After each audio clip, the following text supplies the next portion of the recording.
tal, hermanos? Buenos días. Muy bien. Antes de comenzar la predicación de esta semana, pues quizá algunos de ustedes o la mayoría se enteró de los sucesos que están ocurriendo en Israel, pues lamentables.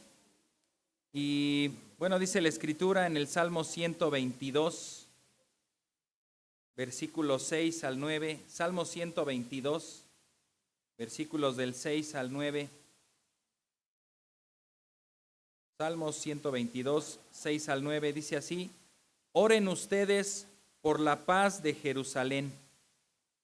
Sean prosperados los que te aman. Haya paz dentro de tus muros y prosperidad en tus palacios. Por amor de mis hermanos y de mis amigos, diré ahora, sea la paz en ti. Por amor de la casa del Señor nuestro Dios, procuraré tu bien. Hagamos una oración. Padre, tú eres el Rey soberano, tú eres Dios. Te ha placido escoger a esta nación de Israel, por medio de la cual, pues tú enviaste tu ley, hiciste pactos, mandaste profetas, maestros, y también de esta nación nació Cristo. La salvación viene de los judíos porque de ahí vino Cristo, y esta salvación se extiende a todos los hombres. Podemos compartir con este pueblo parte de su cultura, de su pasado, porque tenemos la palabra de Dios que nos refiere muchos personajes y acontecimientos que involucran a la nación de Israel. Señor, en estos tiempos pues está bajo ataque. Oramos, Padre, para que haya paz. Oramos, Padre, para que se cumpla tu voluntad. Y Señor, para que esta nación regrese a los caminos tuyos, que esta nación reconozca que su Mesías ya vino en la persona de Jesucristo, y te adoren y busquen tu rostro. Señor, te rogamos, en medio de todo este desastre, de toda esta confusión, traiga sobre todo tu palabra, tu salvación, el Evangelio, a todas las naciones, tanto a los que atacan como a los que defienden, a todos, Señor. Trae tu evangelio y en eso podemos estar unidos todos, de todo pueblo, lengua, tribu o nación que creen en Cristo. Seremos un solo pueblo, tu iglesia. Te rogamos, Señor, por esto, y que guíes también nuestros corazones y nuestras vidas, pues aprovechar estos momentos para dar las buenas noticias de salvación a todo aquel que pregunte, a todo aquel que esté interesado, y que nos permita, Señor, hablar de este tema y hablar de las buenas nuevas. En el nombre de Cristo Jesús. Amén. Muy bien, hermanos, pues vamos a Mateo 10. Estamos en este segundo discurso del Señor Jesús en el Evangelio de Mateo. Mateo 10, y en esta semana veremos a partir de los versículos 16 al 20. Es parte de las instrucciones que da el Señor Jesús para los apóstoles en esta misión que los está enviando. Como título tenemos: El creyente es una oveja en medio de lobos. El creyente es una oveja en medio de lobos. Bueno, ya tuvimos la lectura bíblica y podemos ver a Esteban pues como una oveja en medio de lobos. También, si ustedes leen ese pasaje, pues van a ver que incluso los otros tenían los dientes apretados, estaban furiosos, deseaban devorárselo. Y de hecho, pues lo hicieron, lo sacaron, lo apedrearon, pues con gran furia, ¿verdad? Cuando hay la oportunidad de que un lobo atrape a una oveja, pues no la trata con delicadeza. La descuartiza, la devora y termina siendo violento. El Señor Jesús en este pasaje, en este apartado, utiliza varias ilustraciones con lo que nosotros podemos pensar que o recordar lo que es una fábula. ¿Han escuchado hablar de las fábulas? Bueno, dice el diccionario que la fábula es un relato ficticio, breve, con una intención didáctica, esto es para enseñar, donde siempre incluye una moraleja final y puede incluirse animales o algunos otros objetos que no tienen vida, que en esa historia se le dan vida. Y bueno, agregando a esa definición, podemos ver que algunos aspectos, tanto de animales o de objetos, nos sirven para ilustrar actitudes o características del carácter humano, ¿verdad? Quizá ustedes estén familiarizados con la fábula de la tortuga y la liebre, ¿verdad? Entonces se toman esas características de estos animales y nos dan una enseñanza, ¿verdad? ¿Cómo que van a hacer una carrera la tortuga y la liebre? Pues es ilógico, la liebre es muy rápida y la tortuga muy lenta, pero esa historia nos da una enseñanza basada en características de estos personajes. Bueno, el Señor parece que está haciendo más o menos lo mismo. Está tomando acerca de animales y los pone aquí en esta instrucción para darles una enseñanza a los apóstoles. Síganme ahí, dice Mateo 10, 16 al 20. Dice, miren, yo los envío como ovejas en medio de lobos. Por tanto, sean astutos como las serpientes e inocentes como las palomas.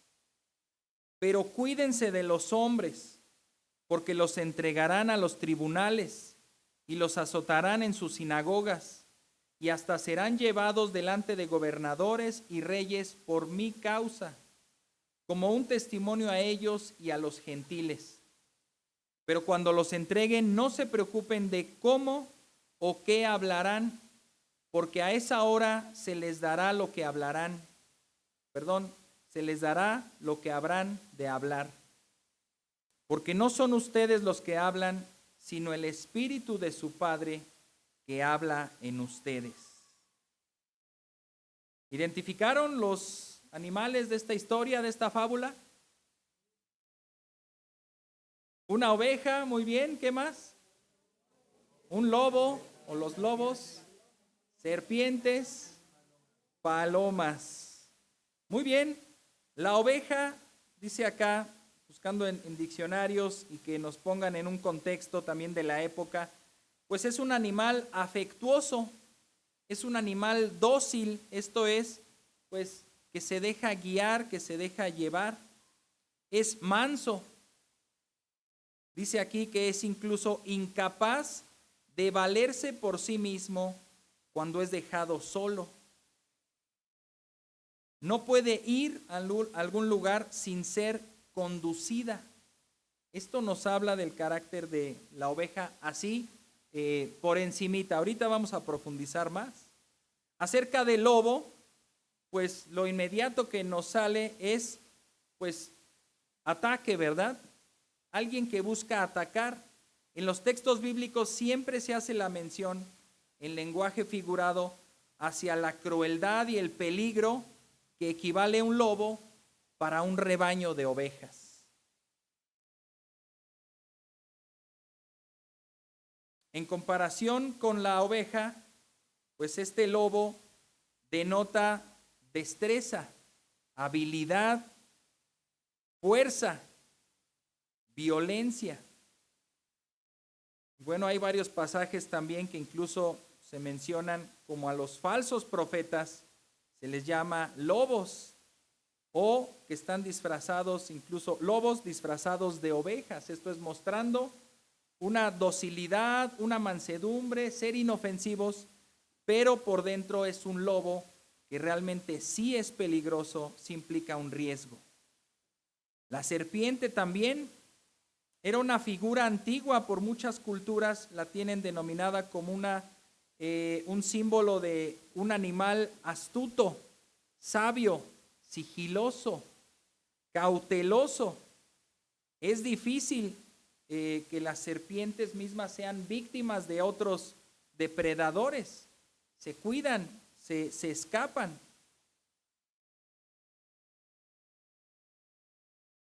Muy bien. La palabra específica que se da para astuto es una palabra que se puede tomar tanto en sentido positivo como en sentido negativo. Y significa ser sagaz, significa pensar y planear las cosas de manera que salgan pues lo mejor o lo más adecuado de acuerdo al plan. Tienes que anticiparte a las cosas, ¿verdad? A eso se refiere ser astuto. Y bueno, uno podría pensar en alguien que está planeando hacer un robo o un asesinato. Tiene que ver cómo burlar la seguridad, cómo entrar, cómo estar de noche, no hacer ruido y ejecutar, ¿verdad?, su acto fatal.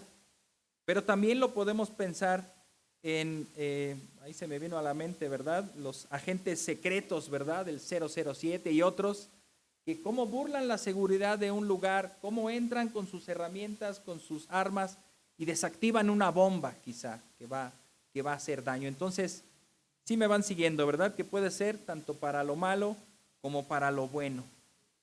La paloma, por último, es dulce y afectuosa y se le asocia al amor.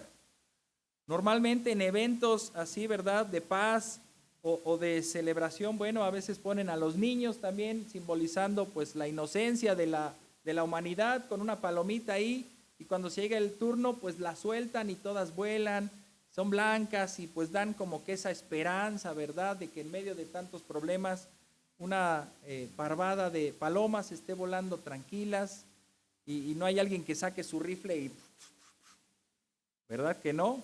Lo esperamos, ¿verdad? Esta paloma es tímida, es asustadiza también. También se nos habla de que es fiel. Por ejemplo, las palomas son fieles a su pareja siempre. No es de que en cada temporada de celo van y buscan a otra pareja y se reproducen. No, estas palomas son fieles, forman una pareja inseparable. Y bueno, también este animal fue utilizado para los sacrificios en el Antiguo Testamento. Ahora, como punto 1 de este bosquejo, tenemos que ver que cuando Jesús envía a estos discípulos, a estos apóstoles, Él sabe que son ovejas y sabe que van a andar en medio de lobos. Entonces, como punto 1, decimos, Jesús sabe el riesgo. Él sabe el riesgo en el cual está enviando a sus apóstoles. En la semana pasada vimos que el Señor también les estaba diciendo, no lleven armas, no lleven dinero, no lleven otra ropa, no lleven nada. Confíen en mí que yo los estoy llevando. Y bueno, ahora también les tiene que decir, pues ustedes son enviadas literalmente como ovejas en medio de lobos. ¿Te sientes cómodo con esa advertencia que da el Señor Jesús? Pues ya de entrada dices, pues ¿qué va a pasar aquí, verdad? ¿Qué va a pasar? Y no estoy preparado para defenderme. La oveja, ¿cómo se puede defender de un lobo? ¿Mordiéndolo? Si está el pastor, a la oveja hasta a lo mejor se ríe, ¿verdad? A ver, acércate. No puede. Pero no estando el pastor, imagínate a la oveja corriendo a toda velocidad. No es una imagen que salga de nuestra mente. Más bien con dificultad. Y el lobo la atrapa. No es fácil tener la imagen de la oveja corriendo así en grandes zancadas. Su cuerpo no está preparado para eso. El lobo fácilmente la puede atrapar. diciéndole al lobo, órale, vente, aquí nos damos un entre, ¿verdad? Yo te muerdo, tú me muerdes, y a ver quién. No, no está eso en nuestra mente, ¿verdad? Que lo esté esperando y que saque sus garras y diga, órale, acércate, vas a ver los zarpazos que te voy a dar. ¿No? La imagen que viene entonces a nuestra mente es que está totalmente indefensa. Indefensa. Lo único que la puede salvar sea quizá que haya un huequito y se pueda meter y que el lobo no la encuentre. Que la misma oscuridad la cubra y que el lobo no la vea. O que haya tantas y que se coma otra en lugar de a ti. Pero es ya un caso pues desesperado. Ahora el Señor sí les advierte eso y uno se preguntaría ¿por qué? De por sí dice también en otros pasajes, la mies es mucha y los obreros pocos. Y además son pocos y le tiene que decir el Señor, pues son ovejas y van a ir en medio de lobos. Pues eso desmoraliza a cualquiera. Eso nos podría decir, bueno, pero ¿y entonces?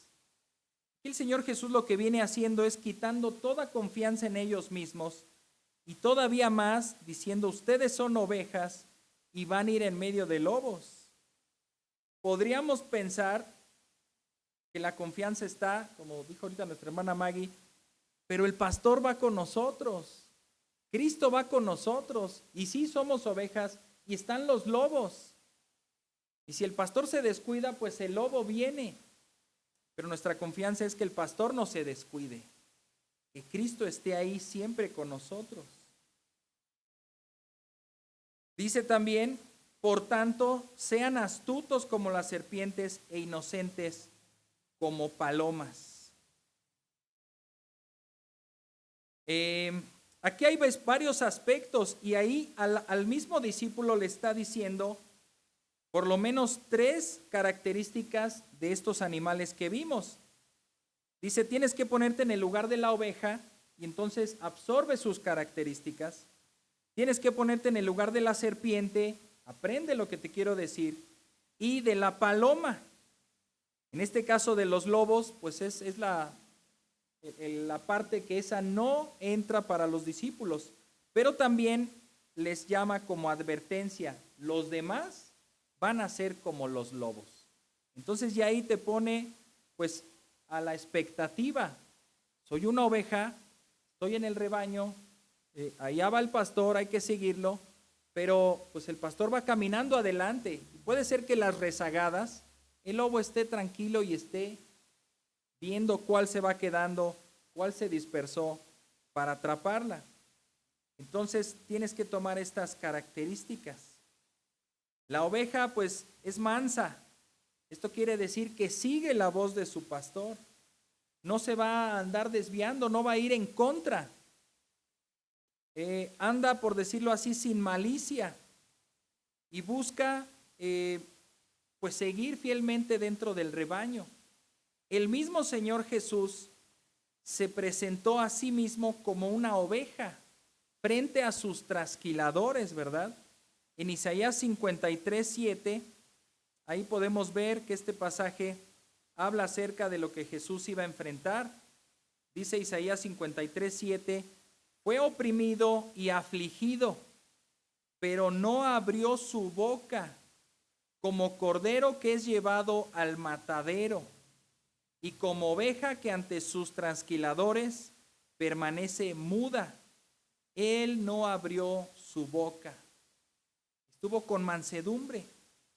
Esto nos está llamando al Señor Jesús a hacerlo. Sígueme. Igual y si por alguna razón pues te atrapan, pues súfrelo. Enfréntalo. También nos habla acerca de ser como serpientes, por tanto, sean astutos como las serpientes. En específico está diciendo, piensa, planea, no vayas tan campante por este mundo, porque estás en medio de lobos. Ubícate en tu realidad de tiempo y espacio. Muchas veces no hay tiempo que perder y lo perdemos. tenemos que mantener la guardia o estar a la defensiva y muchas veces no lo estamos. Estamos preocupados o disfrutando de la vaciedad o la vanidad de esta vida y de repente es cuando llegan los ataques y no estamos preparados, no estamos prevenidos. Esto nos debe de llamar la atención para sí pensar, aunque seamos ovejas y estemos indefensos, con más razón la única arma o herramienta que tiene la oveja quizás sea su pequeño cerebro. Estoy refiriéndome al ganado, Ya nosotros como ovejas, bueno, se espera que utilicemos nuestro cerebro para pensar. Bueno, y si paso por aquí, pero el rebaño va por allá. No, pero yo puedo ir por aquí, pero el rebaño está por allá, el pastor está por allá. Ay, es un precipicio, pero es un brinquito. Utiliza el cerebro, utilicemos nuestro cerebro para pensar qué nos conviene y qué no, qué es peligroso y qué no, qué implica un riesgo doble y qué no.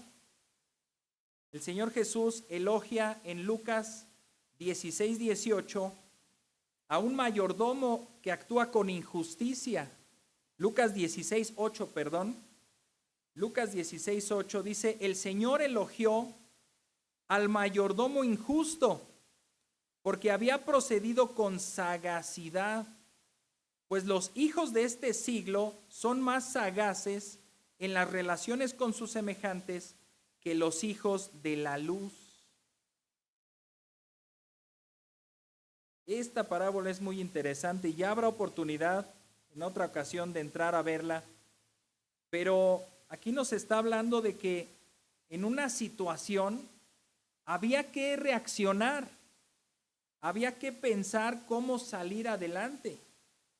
Y bueno, podemos ver que incluso lo que hace la persona es pues nefasto, es corrupto, está defraudando.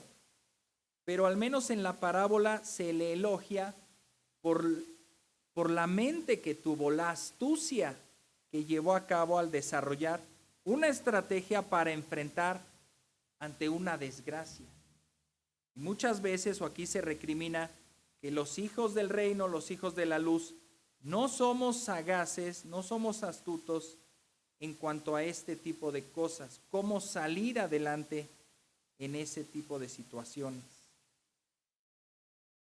También la misma serpiente pues nos remite al Génesis, cuando menciona en Génesis 3:1 que la serpiente era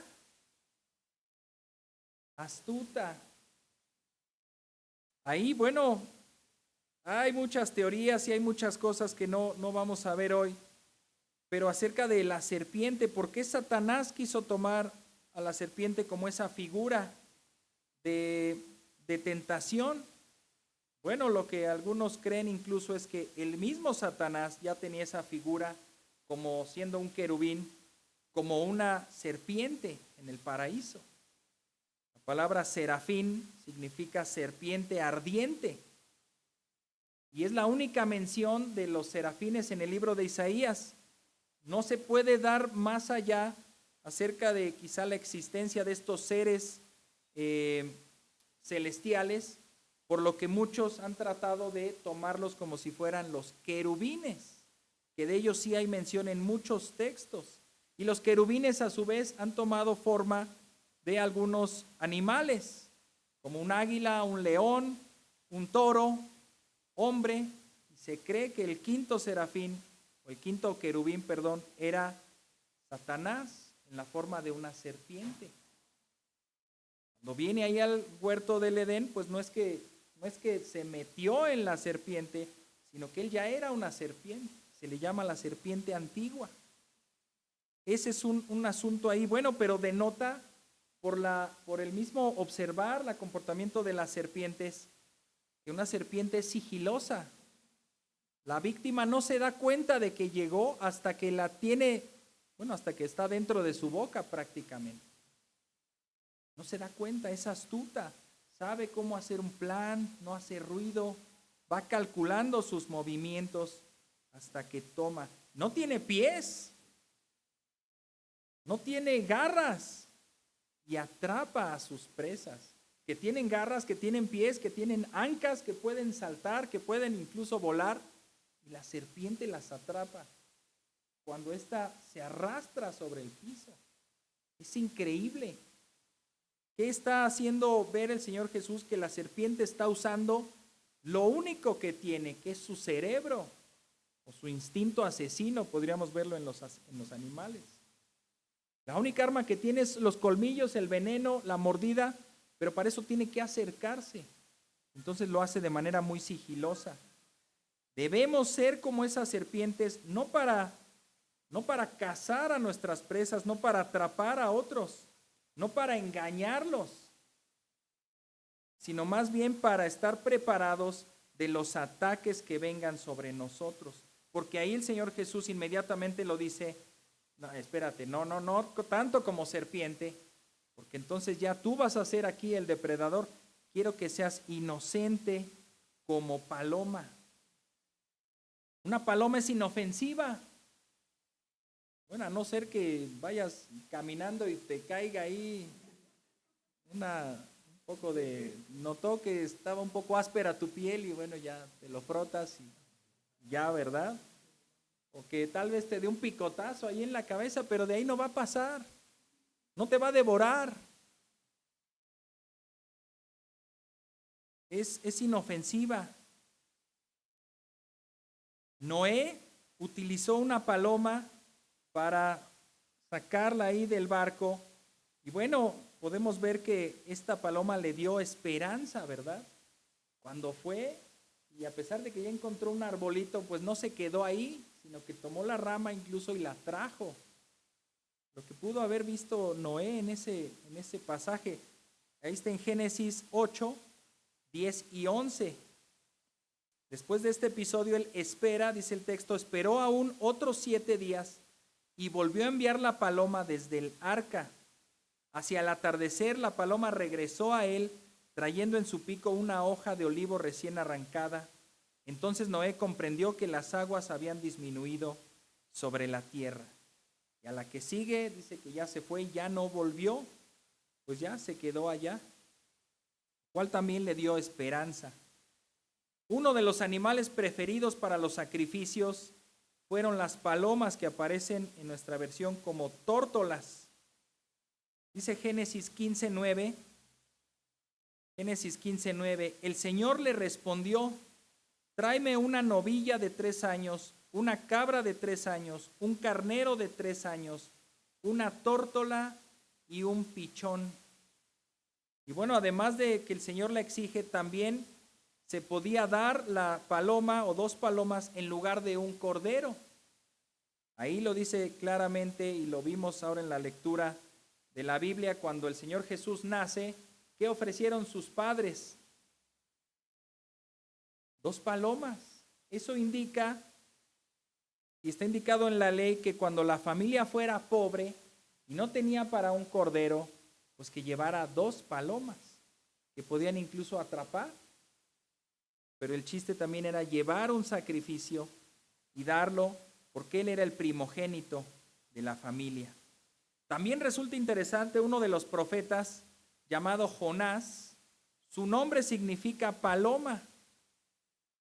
Bueno, aquí tengo una cita del diccionario enciclopédico y dice, es probable que el nombre de Jonás obedezca a un juego de palabras, porque el Señor lo envió en una misión como una paloma mensajera que fue enviado al halcón. Esto es llamado el imperio asirio, un halcón cazador, voraz, cruel con sus enemigos. Pues el Señor le envía una paloma para darle un mensaje de paz, de arrepentimiento y de salvación.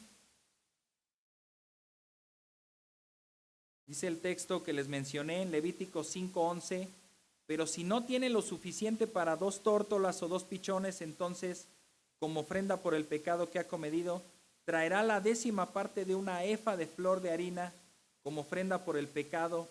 No pondrá aceite ni incienso, pues es ofrenda por el pecado. El Señor Jesús, entonces, regresando al texto, nos ve como vulnerables ante un riesgo, porque vamos a estar en medio de lobos. Ahora veamos esa parte. ¿Qué le pueden hacer los lobos a las ovejas?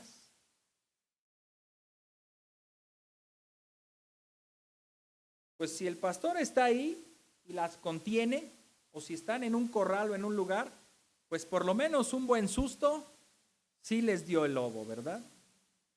Vamos a empezar de menor a mayor, las puede asustar, las puede dispersar, porque viene un lobo detrás del rebaño, pues unas ovejas se van para allá, otras para allá, y a lo mejor no atrapó ninguna, pero una se cayó, se lastimó, otra se perdió y tiene que ir el pastor después por ella, o de plano se cayó ahí en un lugar donde ya no hay acceso y está destinada a morir.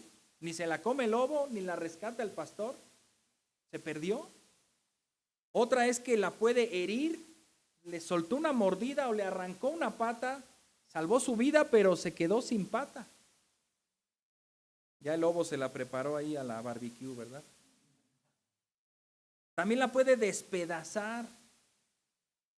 Finalmente, pues, se la devora. Esto es lo que el lobo le hace a la oveja. El hermano MacArthur señala una analogía. Dice así, cito de él: las ovejas son quizá los animales domésticos más dependientes, más indefensos y más torpes. Muy a menudo son presa del pánico, tanto por cosas inofensivas como por lo que es peligroso. Cuando aparece un verdadero peligro, ellas no tienen defensa natural, a menos que no sea correr, y no son muy buenas para ello.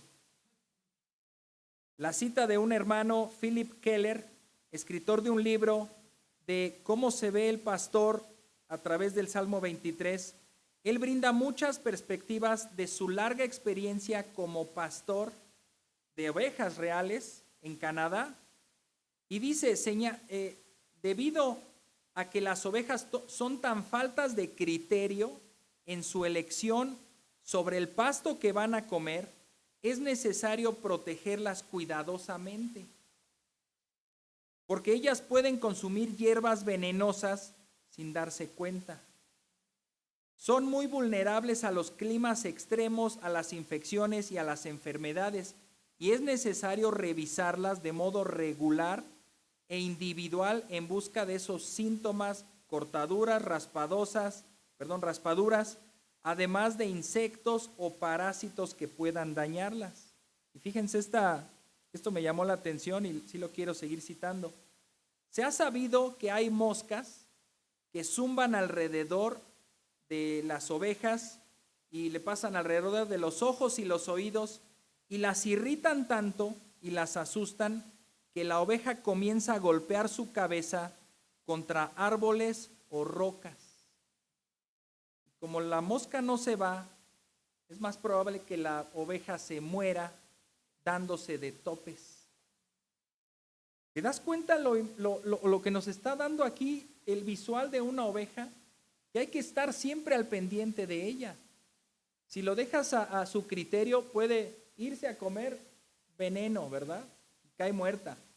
O está por ahí, ¿qué le pasa? Pues, ¿qué le pasa? Es que hay una mosca y ¡pum! ¡Pum! Hasta que se murió. Otra, también hay unas moscas que ponen huevecillos en sus ojos y eso les causa a la larga ceguera. Y ellas entran en pánico al no ver. Muchas veces corren, hacen una estampida porque no ven y se aplastan unas a otras.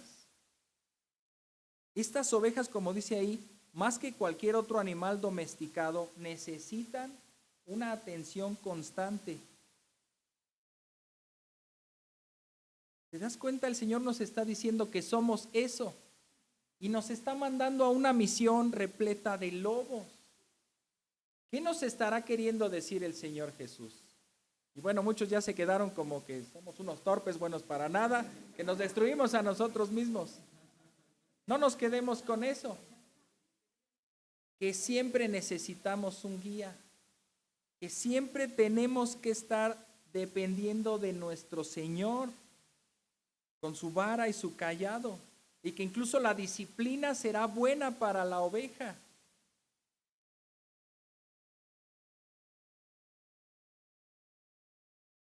La actitud que se espera de las ovejas al llamarles a ser astutas es que piensen y que digan lo correcto en el momento correcto, que se comporten de acuerdo a la situación.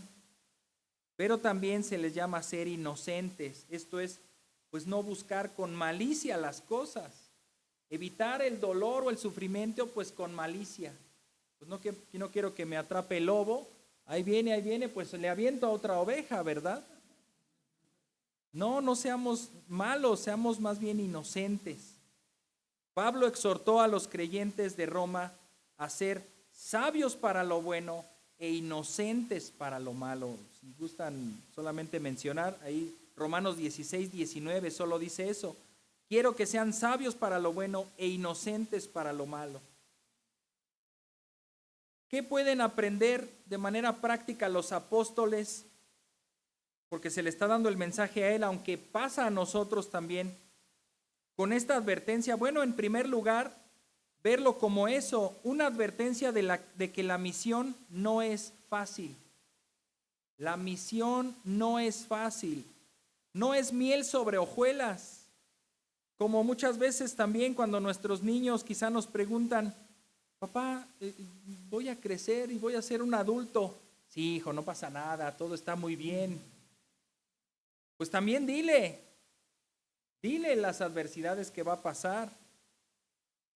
Hay muchas responsabilidades, hay mucho en juego. No es fácil ser adulto.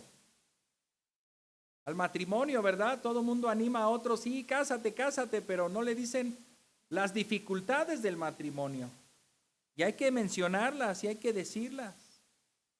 Lo mismo del ministerio, lo mismo de tener hijos, lo mismo de cualquier cosa, un trabajo. Tiene sus dificultades propias y hay que advertirlas, hay que señalarlas. La vida misma. Ahora, pues ahí puede venir a nuestra mente, y en el texto sí lo señala, 3 veces en este pasaje, de aquí a todo el capítulo 10, en 3 ocasiones menciona el Señor Jesús, no temas. Bueno, ¿cómo no vamos a temer si somos ovejas, dependemos de un pastor y vamos a ir en medio de lobos? Pues eso ya de entrada nos da temor. Pero el Señor también en los versículos, ahí mismo de Mateo 10:26, dice, así que no les tengan miedo. Solo voy a mencionar eso, ya en su momento veremos el pasaje. Versículo 28, no teman. Y ahí dice, a los que matan el cuerpo. Y versículo 31, así que no teman. Ya no mencionaré nada más para no desviar nuestra atención. En este mismo pasaje el Señor Jesús en principio les dice, son ovejas y van en medio de lobos, pero no teman, no teman. El encargo especial lo vemos ahí, más bien en el versículo 17. Pero cuídense de los hombres, cuídense de los hombres. Y ahí los hombres, ¿por qué no les llamó lobos? Pues ya lo está quizá diciendo, te dije que iba a estar rodeado de lobos. Bueno, estos son los lobos, los hombres. Cuídense de los hombres, porque los entregarán a los tribunales y los azotarán en sus sinagogas y hasta serán llevados delante de gobernadores y reyes por mi causa, como un testimonio a ellos y a los gentiles. Pero cuando los entreguen no se preocupen, y bueno, ahorita señalaremos ese pasaje. Regresemos al 17, cuídense de los hombres. Podemos entender que se refiere a estos lobos que van a estar acechando constantemente. Regresa a la visión de un pastor con su rebaño de ovejas. ¿Cómo se va a dormir este pastor? Sabiendo que en la noche vienen los lobos, ¿se va a dormir? ¿O se queda ahí a cuidar? Pues sí, se queda a cuidar. o pone a otro en su lugar para que esté ahí. No puede simplemente irse a dormir y dejar a las ovejas. Ahora viene el lobo una vez y se topa con que está un pastor y lo asusta y le da unas patadas incluso. ¿Qué pasa la noche siguiente? ¿Ya el lobo ya no vuelve? Otra vez, y otra vez, y otra vez. Ya cuando 2 noches seguidas no esté el lobo, pues ya, pues cuenta bien las ovejas, a lo mejor ya se metió y está ahí. O a lo mejor ahora va a intentar venir de día. Esto que está refiriendo el Señor Jesús a partir de aquí es que debemos cuidarnos porque ellos van a insistir. Estos lobos van a estar duro, intentando devorar esas ovejas. Van a intentar una estrategia y si no sale otra estrategia y si no otra hasta que logren atrapar ovejas. Pablo en su preocupación por ello, cuando ya se despide de unos ancianos en Éfeso y sabe que ya su tiempo es poco aquí en la tierra, dice en Hechos 20:29, sé que después de mi partida vendrán, ¿quiénes? Lobos feroces. Y también le preocupa ahí que quizá salgan de entre ustedes. Y dice que no perdonarán al rebaño. Ahora, la indicación es cuidarnos de los hombres. Los hombres no recibieron con agrado a Jesús. ¿Nos recibirán a nosotros con agrado? Persiguieron y mataron al Maestro. ¿Qué no harán de nosotros? No, el llamado es a no esperar que nos van a recibir, ¿verdad? Con buenas cosas, que incluso el mundo nos está esperando. Hermana, en Turquía tal vez te esperen muchas de estas situaciones. La gente no te va a recibir con los brazos abiertos. No temas. La adversidad se pone fea en diversos momentos. Una es la advertencia y otra también es el peligro que corremos aquí.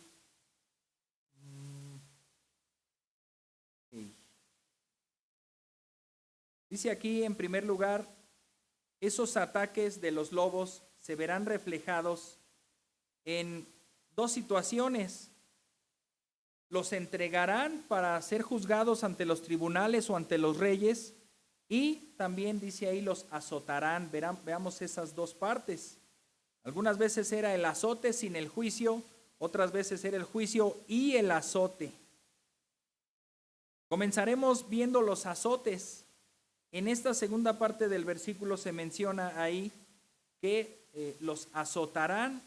Y bueno, el Señor Jesús advierte por anticipado que la misión del creyente es peligrosa y costará incluso perder su libertad, perder sus derechos o aún su propia vida. Varios personajes bíblicos fueron azotados. Uno de ellos, Jeremías, en su capítulo 20, Jeremías 20:2, dice así: hicieron azotar al profeta Jeremías y lo pusieron en el cepo, que sepa dónde estaba, ¿verdad? Lo pusieron en el cepo que estaba en la parte superior de la puerta de Benjamín, la cual conducía a la casa del Señor. En una prisión lo azotaron y lo pusieron ahí para que ya no les predicara más. También al mismo profeta Jeremías, otra vez, Jeremías 37:15. Entonces los oficiales se enojaron contra Jeremías y lo azotaron y lo encarcelaron en la casa del escriba Jonatán, la cual habían convertido en prisión. Este profeta, pues creo que más que ningún otro de los profetas de Israel, recibió el rechazo de parte de su mismo pueblo. No lo querían oír, lo golpearon, lo callaron, incluso quemaron el rollo del libro que él había escrito con sus profecías. Lo tuvo que escribir de nuevo. El Señor Jesucristo, dice ahí en Marcos 10:33, ahora subimos a Jerusalén y el Hijo del Hombre será entregado a los principales sacerdotes y a los escribas y lo condenarán a muerte y lo entregarán a los gentiles. Versículo 34. Se burlarán de él y le escupirán, lo azotarán y lo matarán, y 3 días después resucitará. Los apóstoles también fueron azotados, Hechos 5:40. Ellos aceptaron su consejo y después de llamar a los apóstoles, los azotaron y les ordenaron que no hablaran más en el nombre de Jesús, y los soltaron. Esteban, ya lo leímos al principio, Hechos 7:58, echando fuera de la ciudad, comenzaron a apedrearlo y los testigos pusieron sus mantos a los pies de un joven llamado Saulo. No solo lo azotaron, sino que lo ejecutaron. Pablo y Silas, cuando llegaron a Filipos, ahí en Hechos 16:22, la multitud se levantó a una contra ellos y los magistrados superiores, rasgándoles sus ropas, ordenaron que los azotaran con varas. Después de darles muchos azotes, los echaron en la cárcel, ordenando al carcelero que los guardara con seguridad. Los mismos creyentes que sufrieron a manos de Pablo, cita Pablo, Hechos 22:19, en su pasado. Entonces yo dije, Señor, ellos bien saben que en las sinagogas, una tras otra, yo encarcelaba y azotaba a los que creían en ti. Mismo Pablo le tocó ser ese verdugo, pero también él fue perseguido y azotado. Otros, también los héroes de la fe, en Hebreos 11:36, experimentaron insultos y azotes hasta cadenas y prisiones. Pablo menciona en segunda carta de Timoteo 3:12, y en verdad todos los que quieren vivir piadosamente en Cristo Jesús serán perseguidos.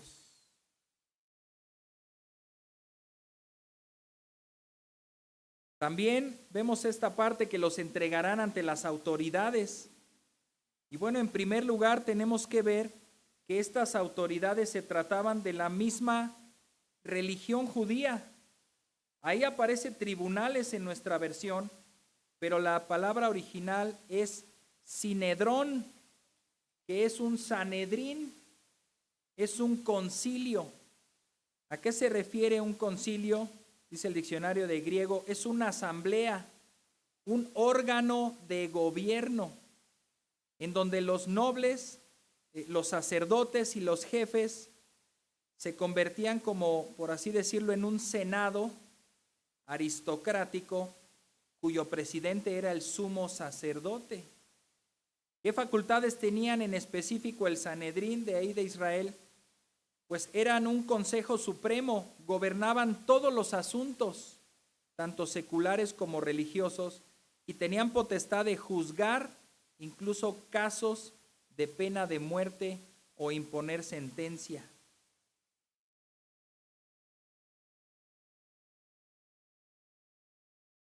Estos concilios formaban parte de las sinagogas de los judíos. Cuando un judío quebrantaba la ley, pues era sometido ante este Sanedrín, quien dictaba el veredicto.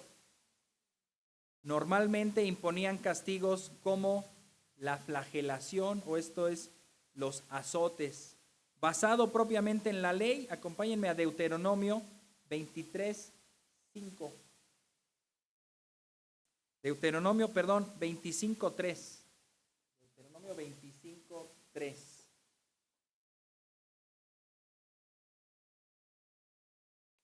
Dice la ley, puede darle 40 azotes, pero no más. No sea que le dé muchos más azotes que estos y tu hermano quede degradado ante sus ojos, ante tus ojos. Sí, el Señor concedía ese permiso de azotar a aquellos pecadores.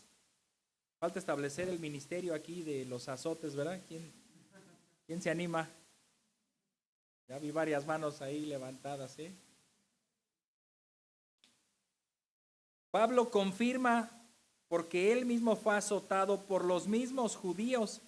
dice que al menos 5 ocasiones, ahí en 2 Corintios 11:24, 5 veces he recibido de los judíos 39 azotes, eso sí, muy cabales a la ley, ¿verdad? Leímos que 40 azotes no más, bueno, hay que darle 39, pero hay que citarlo seguido, ¿verdad? 39 hoy, 39 mañana. Hoy en día muchos reciben persecución y acusación frente a sus propias comunidades religiosas. Se ha sabido de personas, y esto es muy común en países musulmanes, cuando se convierten al cristianismo, las mismas comunidades musulmanas se desquitan con él y lo traen y lo azotan. ¿Vas a regresar con nosotros? No. Pues vamos a seguir contigo y con tu familia. ¿Cómo ves? Pues bueno, que a uno le den, dice, no nos gusta, pero ver que azoten a tu esposa, a tus hijos, qué duro, ¿verdad? Qué difícil. Y es una práctica. Muchos de ellos tienen literalmente que huir de la comunidad o pasar, ahí sí, por ser de la secreta, ¿verdad? Que no se entere la comunidad que soy cristiano, porque van a tomar represalias. En el ámbito civil también existe eso. Dice ahí versículo 18, y hasta serán llevados delante de gobernadores y reyes por mi causa, como un testimonio a ellos y a los gentiles. Tomé un testimonio de un ministerio, se llama La Voz de los Mártires. Constantemente narran historias, incluso para que oremos.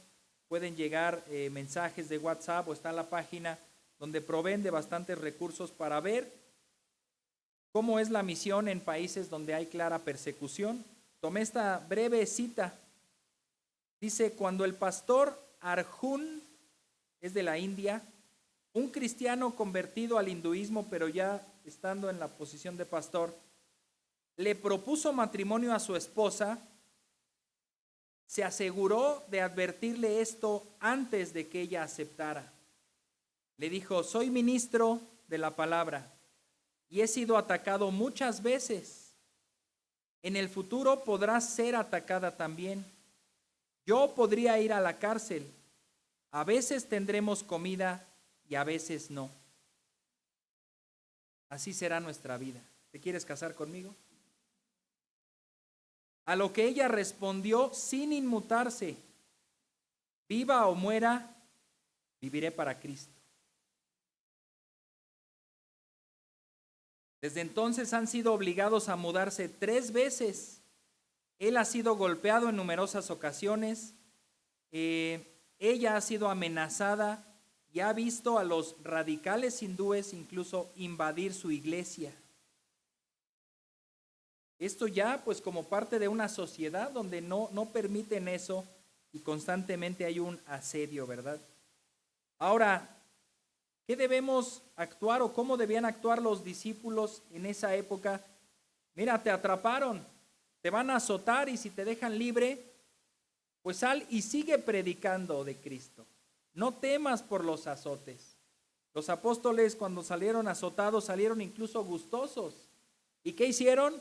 Fueron al templo y siguieron predicando de Jesús. John Bunyan, autor de el libro El progreso del peregrino, estuvo mucho tiempo en prisión. Estuvo en prisión a causa de predicar el evangelio. Lo veían en las calles predicando y lo amonestaron una y otra y otra y otra vez, hasta que le dijeron, te vamos a meter a la cárcel. ¿Vas a seguir predicando el evangelio? Y al día siguiente ahí estaba y lo llevaron a la cárcel. Y en la cárcel escribió este libro. Hermanos, han sido presentados ante gobernadores, ante reyes, pues el más famoso Pablo, ¿verdad? Compareció ante el mismo emperador, conoció procuradores de las provincias y bueno, si lees el libro de los Hechos te darás cuenta de cómo le tocó estar ahí. La instrucción que nos da el Señor Jesús, versículos 19, cuando los entreguen, no se preocupen de cómo o qué hablarán, porque a esa hora se les dará lo que habrán de hablar, porque no son ustedes los que hablan, sino el Espíritu de su Padre que habla en ustedes. Sí debemos preocuparnos por dar el Evangelio siempre. Ya cuando estemos frente a alguna autoridad o frente a una audiencia, pues encomiéndate al Señor, confía solo en Él, no dejes de orar y Él pondrá palabras y pondrá su Espíritu para que des testimonio a ellos y aún a los gentiles, porque muchas veces esos testimonios han trascendido. La historia nos da testimonio y escrita por los historiadores. Cuando era llevado, cuando estaba en la hoguera, dijo tales palabras.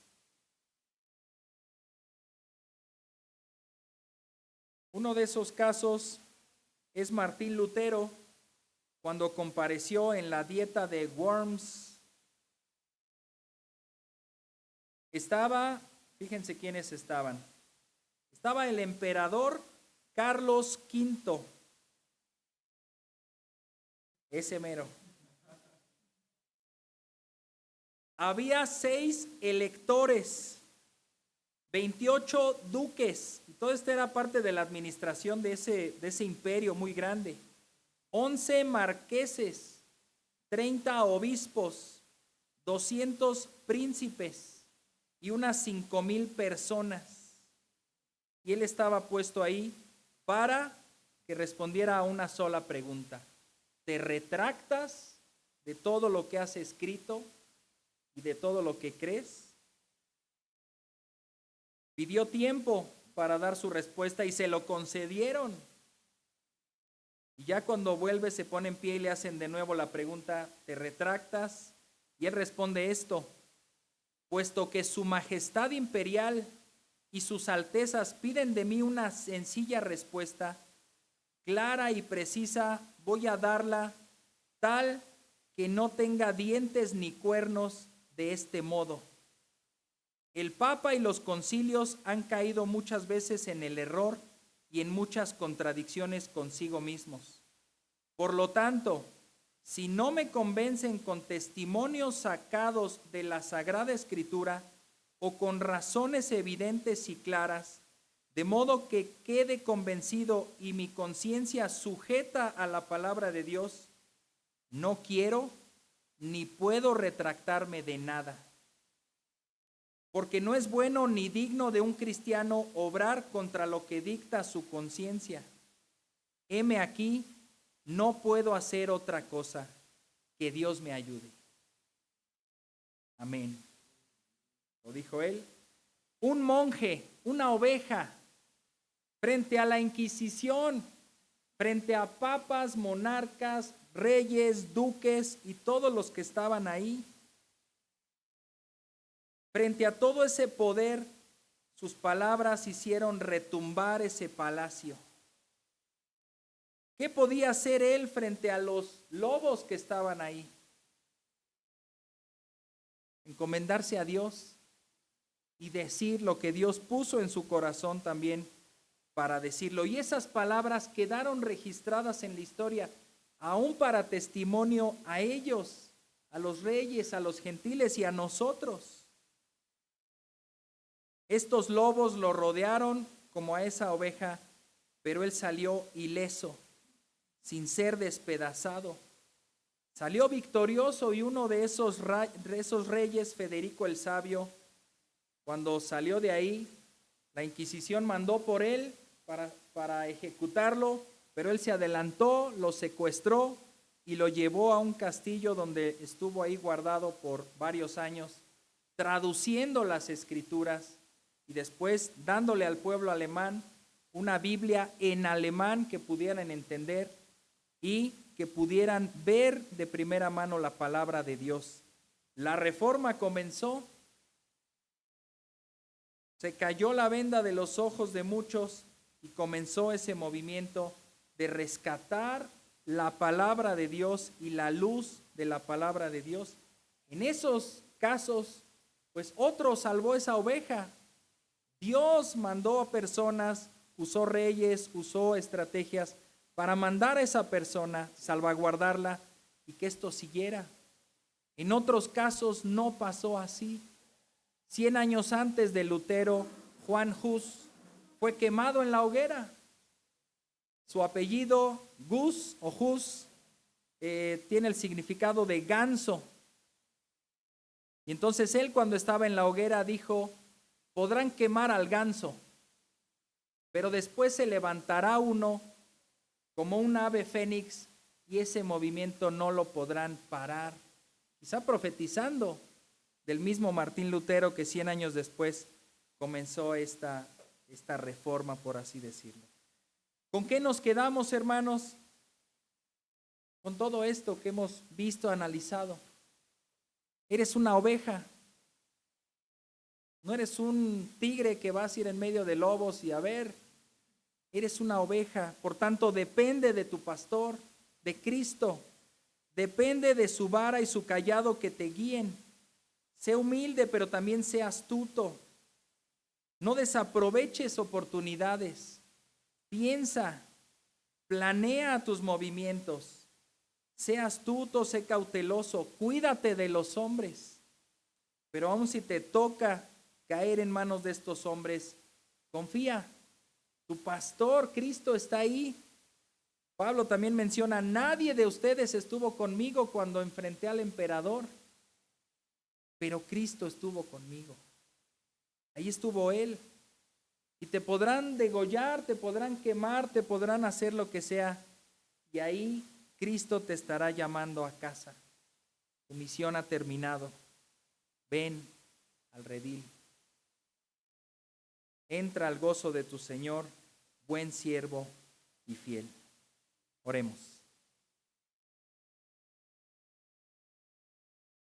Padre, conocemos la realidad de este mundo, la crueldad de aquellos que no te conocen, de Satanás y sus miles de demonios acechando para matar, hurtar y destruir.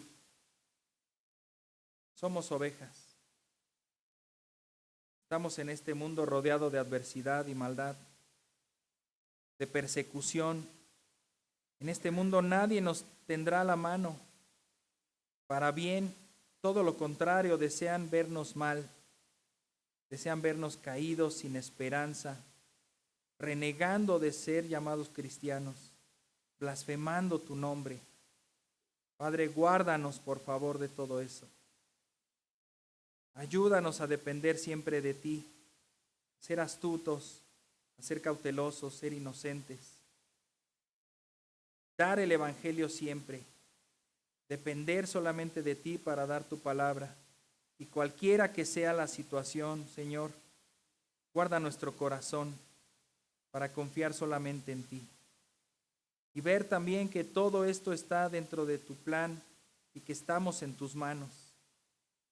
Y si nos concedes ese sufrimiento y sufrir como mártires, pues gloria a tu nombre. Gloria a tu nombre, Señor.